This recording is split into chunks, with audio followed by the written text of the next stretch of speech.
I've noticed that you have to really get used to talking about certain things when you're doing commentaries and, making these videos. Because every once in a while you come across a story and you're like, it makes you wonder, like, should I do this? I mean, like, can I do this?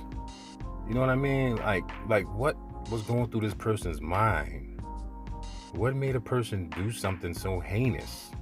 Like, how does their mind work? Because I can't even fix my mind to think and do, you know what I'm saying, to even think about certain things.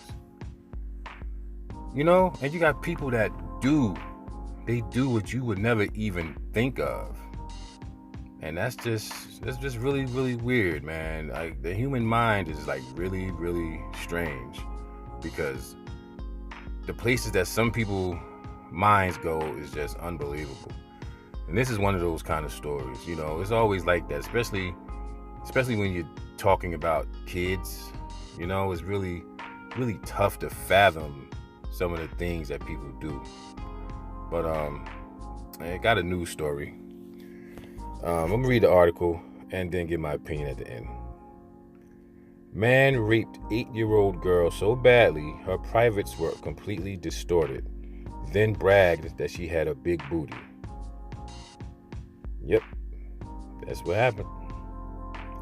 A senior citizen pretended to be a good person and wound up committing one of the most horrendous crimes of the decade. Daily Mail reports a medical examiner who conducted the autopsy on 8-year-old Cherish Periwinkle after she was abducted, raped, and murdered became emotional and had to interrupt her testimony on Tuesday at the trial of the registered sex offender accused of the crime. And that's her right there.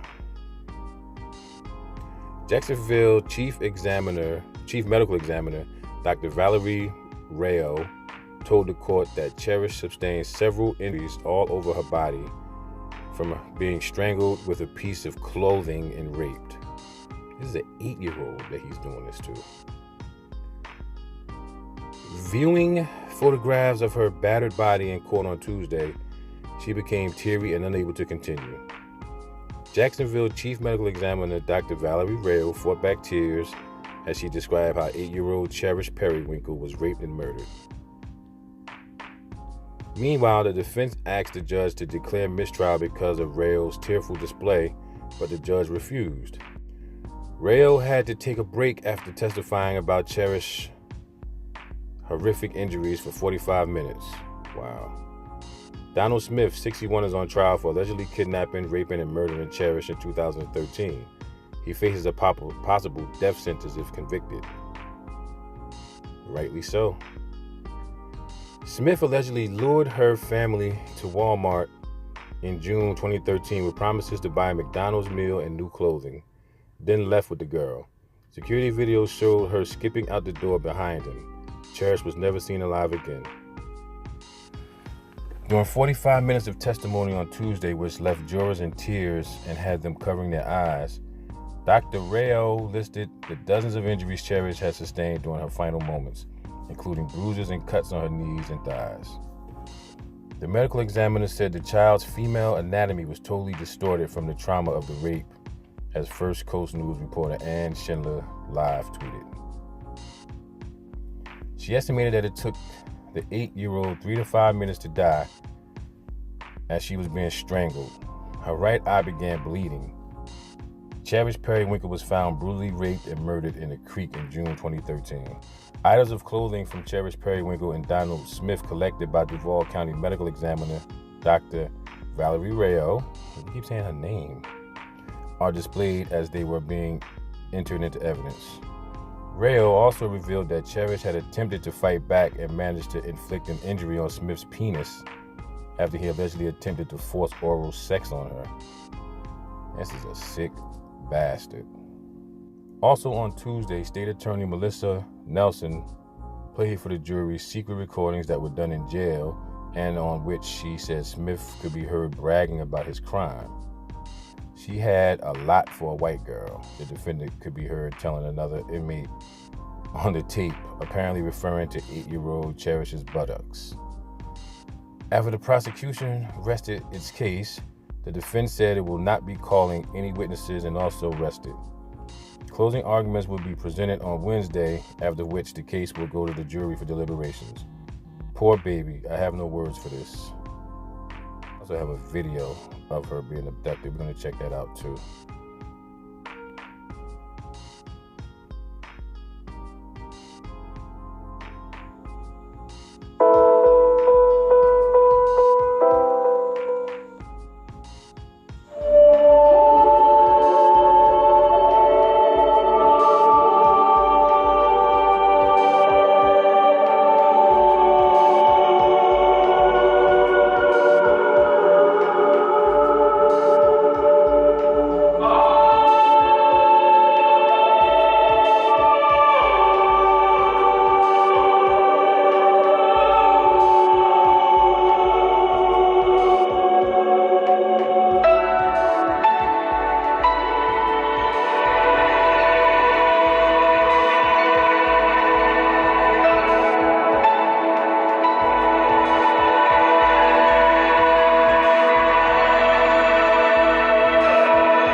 Yeah, that's the story. That's it's one sick bastard dead, boy.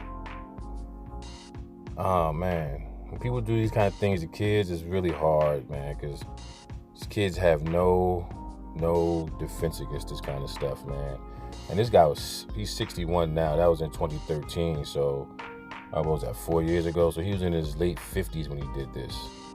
So ain't no telling how many other things he's done that he hasn't been arrested for. You know, a lot of times these guys get arrested for these kind of things, but you know, they kind of sweep stuff under the rug. You know, they have that luxury, if you know what I mean. But he got caught with this one, and he's probably gonna get the death penalty. I mean, that shit was it was a heinous act, man. This was ridiculous. But like, subscribe, share. Thanks for watching, and I'll catch you in the next video. All right, peace.